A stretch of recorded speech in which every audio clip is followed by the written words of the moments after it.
감사합니다. 오늘은 아모스 설교 13번째 시간인데요.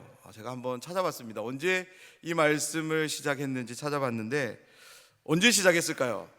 2월 9일 날 시작했더라고요. 2월 9일 날. 지금으로부터 9달 전에 시작된 말씀인데 오늘 끝나게 됩니다. 오늘 말씀은 다름 아닌 하나님께서 이스라엘 민족에게 베푸실 영광스럽고 찬란한 그 회복에 관한 말씀인데요. 아모스서 전체를 통해 우리가 붙잡아야 되는 하나님의 마음이 무엇인지 오늘 이 시간을 통해서 다시 한번 우리가 기억하고 그것을 우리가 어떻게 지키며 살아갈 수 있는지를 함께 나누는 시간이 되면 좋겠습니다. 혹시 제가 아모스 말씀을 시작하면서 첫 설교의 제목이 기억나시나요? 제가 첫 설교의 제목으로 코 아마르 아도나이라는 히브리어를 알려드렸는데요. 여호와께서 이같이 말씀하시느니라라는 의미입니다. 제가 왜 이 말씀을 이 제목으로 말씀을 시작했냐면 하나님이 우리의 삶 가운데도 동일하게 말씀하시고 그 말씀이 이끄는 대로 우리의 삶이 나아가기를 바라는 마음과 함께 아모스 이 성경 전체에 하나님의 말씀이 어떻게 선포되어지고 하나님은 또 그 말씀대로 어떻게 역사하시는지를 우리가 함께 살펴보기 위해서 제가 이런 제목으로 말씀을 나눴습니다. 아모스는 시작도 그러하지만 마지막도 하나님의 말씀으로 맞춰지는 것을 우리가 보게 되는데요. 마지막 절인 15절 마지막 부분을 보면 이렇게 끝이 납니다. 내 하나님 여호와의 말씀이니라. 아멘. 우리가 읽고 있는 이 성경은 하나님께서 하신 말씀이 기록된 성경임을 믿습니다. 다시 말해서 하나님은 말씀하셨고 그 말씀을 사람이 읽을 수 있는 문자로 기록된 책이 바로 성경이라는 거죠. 우리가 성경을 읽어갈 때, 특별히 성경을 대할 때 이 한 가지를 꼭 기억하며 읽어가셨으면 좋겠는데요. 그것은 뭐냐면 하나님이 말씀하신다는 것이 무엇인지에 대한 의미를 가지고 이해를 가지고 말씀을 읽으셨으면 좋겠습니다. 사랑하는 여러분, 하나님이 말씀하신다는 것, 그것에는 어떤 의미가 담겨져 있을까요? 모든 성경에서 그 의미를 찾을 수 있지만 특별히 창세기 1장은 하나님이 말씀하시는 것에 대해 우리에게 정확한 이해를 제공해 줍니다. 사랑하는 여러분, 창세기 1장에는 어떤 내용이 담겨져 있습니까? 그렇습니다. 하나님께서 온 세상 우주 만물을 창조하신 내용이 담겨져 있습니다. 창조 기사입니다. 그런데 이 기이하고 놀라운 일을 하나님이 어떻게 행하시냐면 어떻게 이루십니까? 오직 말씀하심으로 이루십니다. 1장 어디에서도 하나님께서 온 우주 만물을 창조하실 때 어떤 노력을 하셨고 수고를 하셨다는 것이 나오지 않습니다. 우리 두 눈으로 확인되는 것은 오로지 하나님께서 말씀하셨다라는 것밖에 없습니다. 하나님께서 이렇게 말씀하시면 이렇게 되었다라는 것이 창세기 1장이 우리에게 보여주는 창조 기사입니다.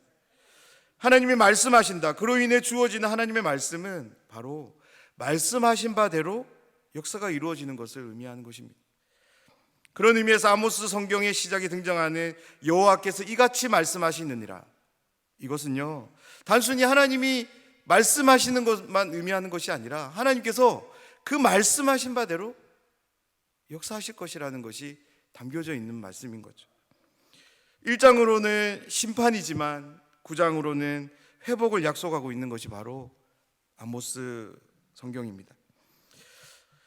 저는 아모스의 전체적인 의미를 보면서 저는 한 가지 의문이 있습니다. 뭐냐면 왜 심판에 대해서는 방대한 분량을 할애해서 하나님은 아모스를 통해 말씀을 선포하게 하시는데 반해서 회복에 대해서는 단 5절입니다. 5절로 이렇게 끝내시는 걸까? 우리가 아무리 상식적으로 생각해 봐도 우리가 누군가를 사랑하고 그를 진정으로 위한다면 아무리 그가 큰 잘못을 저질렀다 할지라도 지적보다는, 그를 질책하는 말보다는 그의 좋은 점을, 앞으로 발전적인 면을 더 많이 이야기할 것인데 아모스서에는 이스라엘을 사랑하시는 하나님, 그 하나님께서 그런 모습을 보이지 않습니다. 설교를 준비하는 가운데 이 부분이 저는 납득이 되지 않았고 기도하면서 계속적으로 말씀을 묵상했습니다. 그런데 단 5절로 이루어진 회복의 말씀이지만 계속적으로 이 말씀들을 읽고 묵상하는 가운데 조금씩 이 다섯 절이 가지는 그 놀라움을 저는 깨닫게 되었고, 단 5절이지만 이 5절이 이스라엘과 함께 한다면 비록 아모스서 전체를 이루고 있는 그 심판에 대한 메시지가 141절이더라고요. 제가 다 세봤습니다. 141절. 그것이 아무리 선포된다 할지라도 이 5절이 다 덮을 수 있겠구나라는 생각이 들었습니다. 이런 의미인 거죠. 아무리 큰 잘못이 있다 할지라도, 누군가가 잘못을 범했다 할지라도 그 잘못보다 더 큰 용서가 있다면, 더 큰 사랑이 있다면 그 잘못은 덮을 수 있는 거죠. 오늘 말씀에 소개되는 이 5절, 비록 5절이지만, 5절에 불과하지만 이 5절을 통해서 하나님이 내리시고자 하는, 하나님이 주시고자 하는 용서, 자비, 역사, 그리고 복은 이스라엘을 온전히 회복시킬 수 있도록 하는 그런 은혜가 됨을, 선물이 됨을 저는 확신합니다. 이스라엘 민족이 받게 되는 모든 심판들, 그로 인해 주어지는 현실이, 결과가 아무리 끔찍하고 참담하다 할지라도 이 5절에 담겨져 있는 하나님의 회복의 역사를 통해 이스라엘 민족은 온전하게 회복될 것입니다. 믿으시나요? 하나님이 북이스라엘 백성들을 어떻게 회복하실 것인가에 대해 좀 구체적으로 한번 살펴보도록 하겠습니다. 11절에서 15절은 두 회복으로 우리가 나누어서 한번 보면 좋겠어요. 먼저 11절에서 12절, 그리고 13절에서 15절, 이렇게 두 회복으로 나누어지는데요, 이 두 회복은 모두 시간을 의미하는 내용으로 시작됩니다. 먼저는 그날에라는 말로 시작하고요, 다음 회복은 날이 이를지라라는 말로 시작이 됩니다. 먼저 11절과 12절에 나오는 회복을 한번 살펴보면, 11절 말씀을 제가 한번 읽어드리겠습니다. 그날에 내가 다윗의 무너진 장막을 일으키고 그것들의 틈을 막으며 그 허물어진 것을 일으켜서 옛적과 같이 세우고. 11절 말씀을 이렇게 시작합니다. 그날에라고. 그렇다면 여기서 말하는 그날은 언제를 가리키는 것일까요? 바로 아모스를 통해 예언된 심판이 이스라엘 민족에게 임하고 맞춰지는 날을 말하는 것입니다. 하나님의 심판이 끝나는 날, 그날을 하나님은 그날이라고 소개하고 있는 것입니다. 그때 하나님께서 가장 먼저 무엇을 하시냐면, 어떤 것을 회복하시냐면 다윗의 무너진 장막을 일으키시겠다고 약속하고 계십니다. 그렇다면 오늘 말씀에 나오는 다윗의 무너진 장막은, 그리고 그것을 일으키시겠다는 것은 어떤 의미일까요? 먼저 이 말씀을 보면 조금 이상합니다. 무엇이 이상하냐면, 지금 하나님의 심판을 받는 나라는 북이스라엘이라고 하는 나라입니다.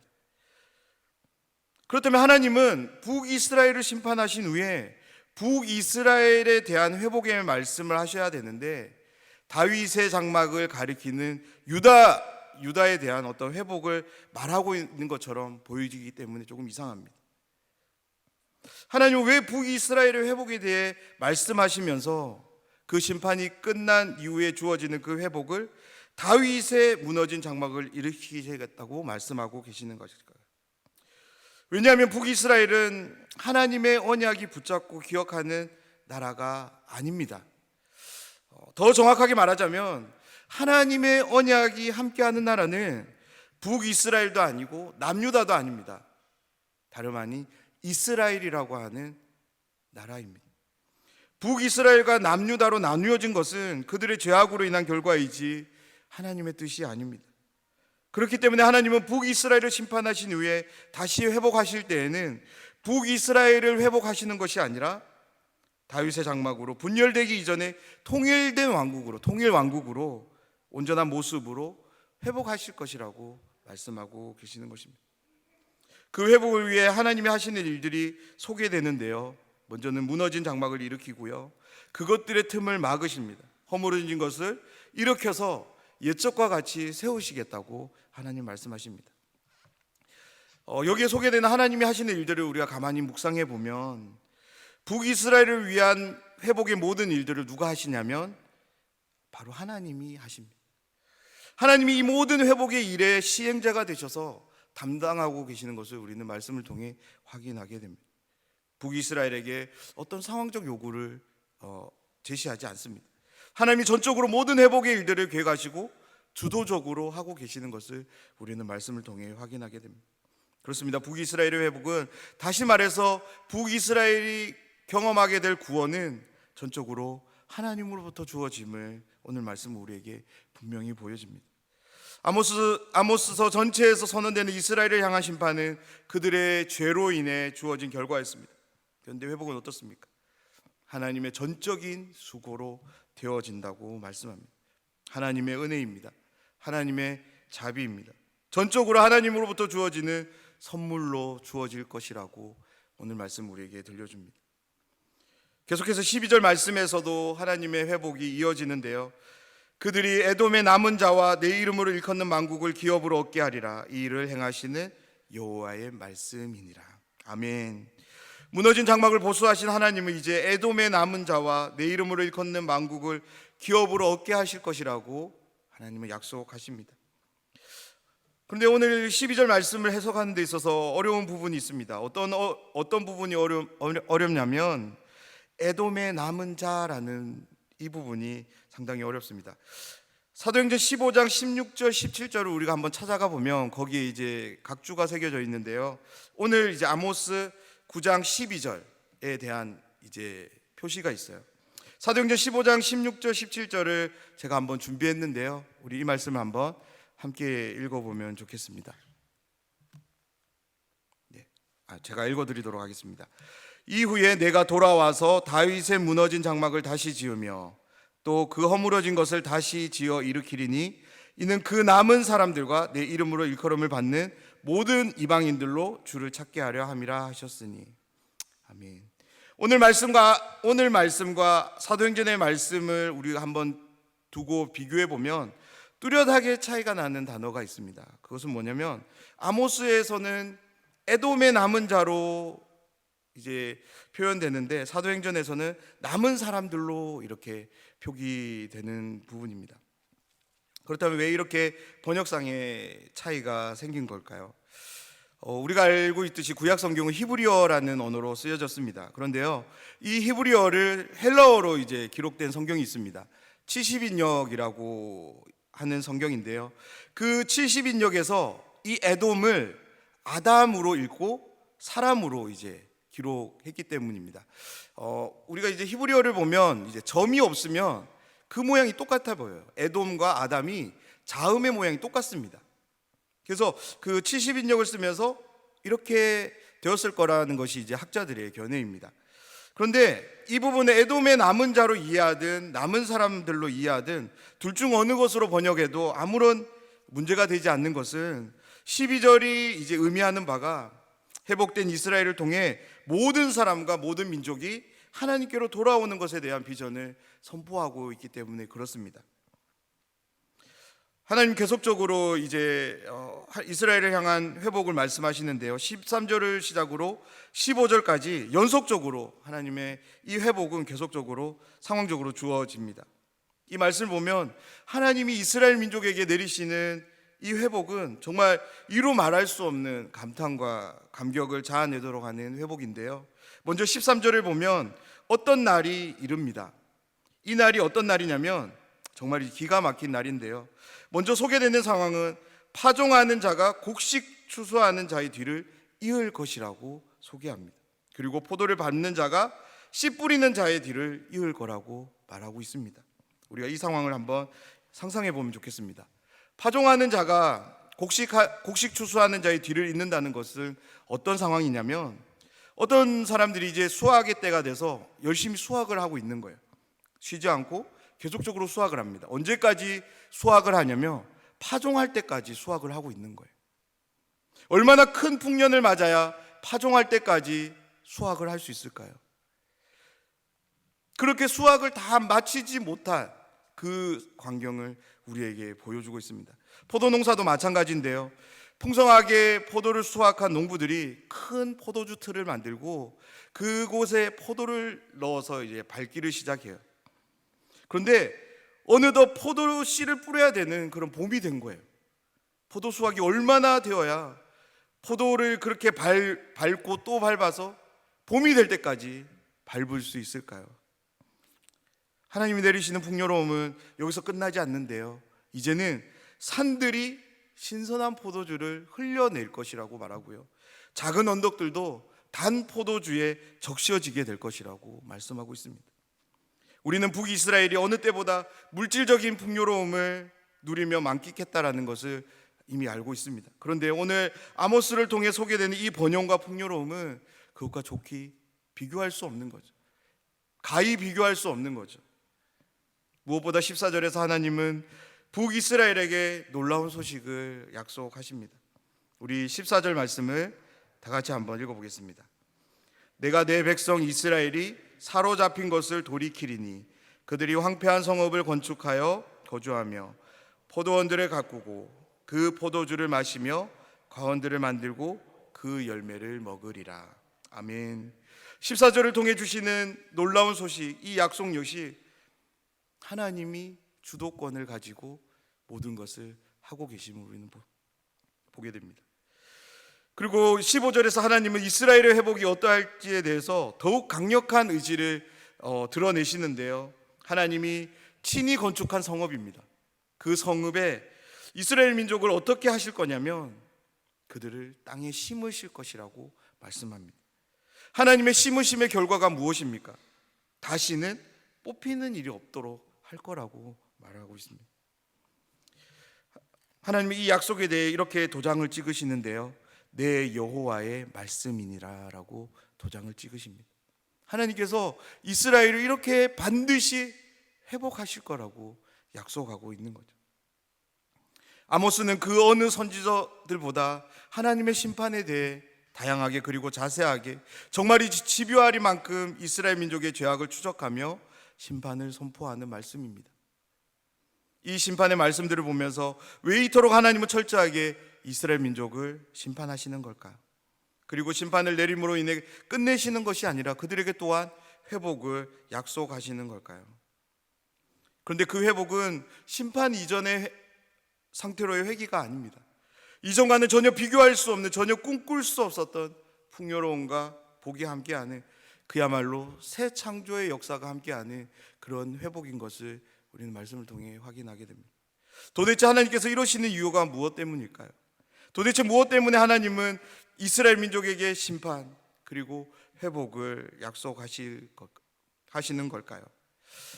제가 한 가지를 준비했는데요, 제가 가지고 있는 것이 무엇입니까? 잘 모르시나요? 10,000원짜리 지폐입니다. 제가 이거를 이렇게 한번 이렇게 접어봤어요. 이게 뭔가요?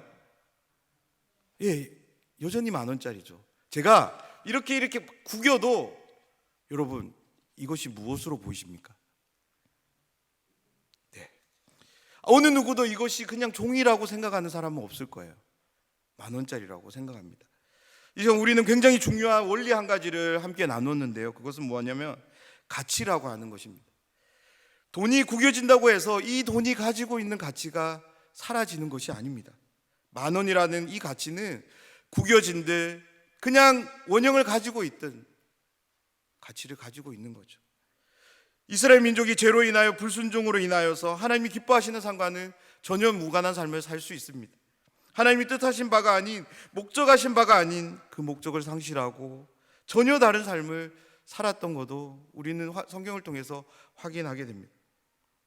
하지만 구겨졌다고 해서 지폐의 가치가 상실되는 것이 아닌 것처럼, 마찬가지로 이스라엘이 하나님 앞에 범죄했다고 해서, 불순종했다고 해서, 하나님의 목적과 무관한 삶을 살아간다고 해서 하나님의 언약 백성이라는 가치가 상실되는 것은 아니라는 거죠. 하나님이 혹독하게 이스라엘 민족을 심판하시는 이유는 그들이 바로 하나님의 언약 백성이기 때문입니다. 또한 심판 이후에 주어지는 회복은 더욱 강력하게 그들이 하나님의 언약 백성이라는 것을 증명해 줍니다. 만약 이스라엘 민족이 하나님의 언약과 무관한 민족이라면, 하나님의 언약 백성이 아니라면, 하나님께 범죄하는 것, 하나님의 말씀에 불순종하는 것은 어쩌면 당연한 일이기에 하나님은 그들에게 어떤 심판도 내리실 필요가 없는 것입니다. 하지만 그들이 명백하게 하나님의 언약 백성이기에 하나님은 그들을 가만히 내버려 둘 수 없는 것입니다. 혹독한 심판이지만 그 심판을 내리셔야만 하는 거죠. 그런데 이스라엘 민족의 입장이 아닌 하나님의 입장에서 우리가 한번 생각해 보기를 원합니다. 자신이 친히 백성 삼은 민족을 심판하시는 그 하나님의 마음은, 그 심정은 어떨까요? 절대 편치만은 않았을 것입니다. 심판을 통해서 드러나야 하는 것이 있는데 그 드러남이 더 중요하기에 하나님은 심판이라는 이 불편함을, 이 어려움을, 이 고통을 감수하지 않으셨을까요? 그런 점에서 오늘 말씀의 제목을 우리가 한번 기억해 보셨으면 좋겠습니다. 오늘 말씀의 제목이 뭐냐면 상처는 별이 된다입니다. 이게 무슨 의미일까요? 왜 상처는 별이 될까요? 우리에게 상처가 주어지면 그 상처는 가만히 있지 않고 크고 작은 소리를 냅니다. 사람마다 차이는 있습니다. 왜냐하면 같은 상처가 없고 그로 인해 겪게 되는 고통이 같지 않기 때문입니다. 그렇기 때문에 상처에 따른 고통에 따른 그런 소리는 천차만별입니다. 그런데 그 소리를 가만히 들여다보면 두 가지로 나뉘어집니다. 하나는 상처로 인해 주어지는 고통 때문에 원망하는 소리이고요, 불평하는 소리이고요. 또 다른 하나는 상처, 그 고통으로 인해서 하나님을 찾는 소리입니다. 상처가 왜 별이 될 수 있냐면 상처는 우리로 하여금 하나님을 찾도록 하는 통로가 되기 때문에 그렇습니다. 구약의 여러 많은 인물들, 요셉이 그러했고 모세가 그러했습니다. 다윗이 그러했고 욥이 그러했습니다. 수많은 믿음의 선진들이 그들 모두는 연약한 인생들이었고 환경에 의해서, 때로는 자신들의 결정에 의해서 크고 작은 상처들을 경험했습니다. 성경은 우리에게 일관되게 교훈하는 메시지가 있습니다. 자신이 안고 있는 그 상처를 가지고 하나님께 나아간 사람들은 그 상처들을 통해 하나님을 만나게 되었다라고 말합니다. 하나님을 만남으로 인해 그들은 자신이 기대할 수 없었던 삶의 변화를 경험하게 되었고 그 경험을 통해서 하나님께 더 온전히 나아갈 수 있게 되었다라고 우리에게 들려주고 있습니다. 다시 말해서 믿음의 선진들에게 있어서 그들이 가지고 있었던 상처는 더 이상 고통이 아닌, 아픔이 아닌, 그들에게 있어서 지울 수 없는 하나님과의 영광스러운 만남, 정말 이제 반짝반짝 빛나는 그런 아름다운 삶의 결과물로서 정말 별과 같이 그들과 함께 했던 것으로, 그들과 함께 했다라고 성경은 우리에게 보여주고 있습니다. 이스라엘을 향한 하나님의 심판은 어쩌면 이스라엘 민족에게 있어서 가장 큰 상처가 되지 않았을까요? 자신들을 지켜줘야 하나님이 보호해 주기는커녕 심판을 내리신다. 이것은 우리말을 빌리자면 믿는 도끼에 발등이 찍히는 것이 아니라 온몸이 찍히는 것과 같은 큰 고통일 것이기 때문입니다. 자신들을 억압하는 앗수르보다 자신들을 지켜주지 않는 하나님이 더 원망스럽게 다가오지 않았을까요? 물론 그들의 죄악 때문에 그들이 심판을 받는다는 거 그들도 알 것입니다. 하지만 그럼에도 불구하고 하나님께서 자신들을 지켜줄 것에 대한 그런 간절한 염원이 이스라엘 민족에게 있지 않았을까요? 이스라엘 민족은 하나님이 친히 자기 백성 삼으신 나라입니다. 그런데 그 나라를 하나님이 심판하신다. 그것은 정말이지 이스라엘 민족에게 가장 큰 상처로 다가왔을 것입니다. 오늘 말씀에 소개되는 이 5가지 회복은 심판을 통해서가 아니라 하나님께서 이스라엘 민족에게 진정으로 주시고자 했던 삶인 줄 믿습니다. 하지만 이 회복은 그들의 잘못에 대해서, 그들의 죄악에 대해 내리시는 하나님의 혹독한 심판 뒤로 미루어졌음을 우리는 말씀을 통해 보게 됩니다. 하나님은 혹독하게 주어지는 그 심판들 앞에서 끝까지 하나님의 이름을 붙잡고 부르짖는 사람들, 하나님이 기뻐하시는 공의와 정의를 실천했던 그 사람들에게 이것들을 허용할 것이라고, 누리게 될 것이라고 오늘 약속으로 또한 말씀하고 계십니다. 만약 이 심판 앞에서 이스라엘 민족이 원망의 소리를 낸다면 이 회복은 절대 이스라엘 민족에게 주어지지 않을 것입니다. 하지만 이 심판을 통해서 그들에게 주어지는 그 고통, 그 상처, 그것이 중할지라도 그것을 끌어안고 하나님께 나아가게 된다면 그들은 이 모든 회복을 실제로 경험하게 될 것입니다. 사랑하는 여러분, 아모스를 통해 이스라엘 민족에게 소개되는 이 회복은 우리에게도 동일하게 주어지는 줄 믿습니다. 우리 모두는 물론이고 이 세상을 살아가는 모든 사람들에게 저마다 크고 작은 상처들이 있습니다. 그렇다면 우리는 우리에게 있는 이 상처들을 통해 어떤 소리를 내야 할까요? 오늘 말씀은 우리에게 회복의 메시지를 통해 강력하게 도전합니다. 하나님을 찾으라고. 사랑하는 여러분, 우리에게 있는 이 상처들을 상처로 간직하고 그로 인해서 원망과 불평의 소리를 내는 것이 아니라 이 상처를 가지고 하나님께 나아가는 우리 모두가 되면 좋겠습니다. 우리와 함께하는 이 상처들이 어떤 원망이나 불평의 소리를 내는 것이 아니라 하나님을 찾는 소리가 되기를 간절히 소원합니다. 그래서 나에게 있는 이 상처들이 고통이 아니라 하나님을 만나는 통로, 흔적이 되었으면 좋겠습니다. 그러한 통로와 흔적들이 우리의 신앙에 함께한다면 분명 시작은 상처입니다.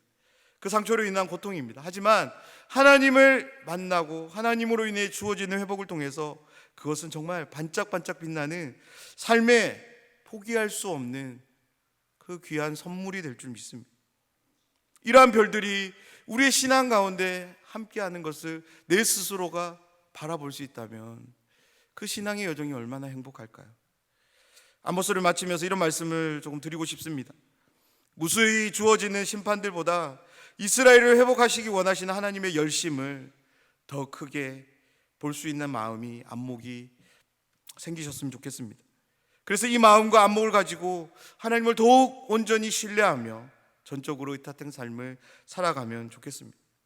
무엇보다 심판을 통해서 우리에게 주어지는 그 고통, 그 상처, 그것이 너무나도 고통스럽지만, 너무나도 아프지만 하나님을 기억하며 하나님을 의지하며 그 하나님을 신뢰하며 그 상처들을 끌어안고 원망하며 불평하는 것이 아니라 하나님께 나아가 하나님의 베푸시는 회복의 은총을 누리는 우리 모두가 되면 좋겠습니다. 그래서 우리 서로를 볼 때 정말 하나님께서 우리의 삶을 주도적으로 이끌어 가시는 것이 보여졌으면 좋겠습니다. 또한 우리의 삶에 함께하는 그 상처들을 하나님께서 싸매시고 회복하시는 것을 우리가 함께 볼 수 있으면 좋겠습니다. 그로 인해 주어지는 풍요로움과 행복을 만끽하는 것이 우리의 일상이 되기를 간절히 소원합니다. 아모스를 통해 주시는 말씀을 기억하며 우리의 삶이 아모스를 통해 선포하시는 회복을 담아내기에 합당한 삶이 되길 우리 함께 기도하기를 원합니다. 그렇게 기도하는 모든 분들을 하나님께서 합당한 삶으로 인도해 주실 줄 믿으며 그러한 삶이 우리 모두의 삶이 되기를 주님의 이름으로 축원합니다.